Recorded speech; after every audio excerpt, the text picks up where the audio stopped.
MSN football ടോക്സിലേക്ക് അവർക്കും സ്വാഗതം. PSG-യിൽ Kylian എംബാപ്പയോ Lionel മെസ്സിയോ നെയ്മറുമൊക്കെ ഒരുമിച്ച് കളിച്ച ഒരു കാലമുണ്ടായിരുന്നു. അവിടെ മികച്ച രീതിയിൽ തന്നെയായിരുന്നു ഈ മൂന്ന് പേരും കളിച്ചിരുന്നത്. ഇപ്പോൾ കിലിയൻ എംബാപ്പെ ലിയോ മെസ്സിയെക്കുറിച്ച് ചില കാര്യങ്ങൾ പറയുന്നുണ്ട്. അത് എന്താണെന്ന് നമുക്കൊന്ന് പോയി നോക്കാം. താരം പറയുന്നത് ഇങ്ങനെയാണ്: ലിയോ മെസ്സിക്കൊപ്പം കളിക്കാൻ കഴിഞ്ഞത് എൻ്റെ ഭാഗ്യമാണ്. അദ്ദേഹം തികച്ചും സാധാരണക്കാരനാണ്. എല്ലാവരോടും അദ്ദേഹത്തിന് ബഹുമാനമുണ്ട്.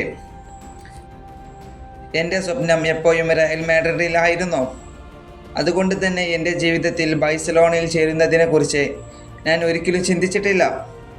എന്നാൽ മെസ്സിയോടൊപ്പം കളിക്കുമെന്ന് ഞാൻ ഒരിക്കലും കരുതിയിരുന്നില്ല.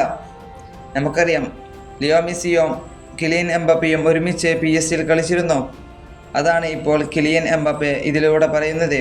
മെസ്സിക്കൊപ്പം കളിക്കാൻ പറ്റിയത് തൻ്റെ ഏറ്റവും വലിയ ഭാഗ്യമാണ് എന്നാണ് ഇപ്പോൾ കിലിയൻ എംബാപ്പെ ഈ ഇൻ്റർവ്യൂവിൽ പറഞ്ഞിട്ടുള്ളത്. ഇത് റിപ്പോർട്ട് ചെയ്തിട്ടുള്ളത് ഫെബ്രിസിയോ റൊമാനോയാണ്. നമുക്കറിയാം, ഇപ്പോൾ കിലിയൻ എംബാപ്പെ റയൽ മാഡ്രിഡിന് വേണ്ടിയാണ് കളിക്കുന്നത്. ഒരു മികച്ച കളി തന്നെയാണ് അവിടെ കിലിയൻ എംബാപ്പെ നടത്തുന്നത്. ഇപ്പോൾ ലാ ലീഗയിൽ 8 മത്സരങ്ങളിൽ നിന്ന് 9 ഗോൾ താരം നേടിയിട്ടുണ്ട്. ഒരു മികച്ച പ്രകടനം തന്നെയാണ് കിലിയൻ എംബാപ്പെ റയലിന് വേണ്ടി എടുക്കുന്നത്. ഈ വീഡിയോ ഇവിടെ അവസാനിപ്പിക്കുന്നു. ഫുട്ബോൾ ലോകത്തെ കൂടുതൽ വിശേഷങ്ങളുമായി അടുത്ത വീഡിയോയിൽ വീണ്ടും കാണാം.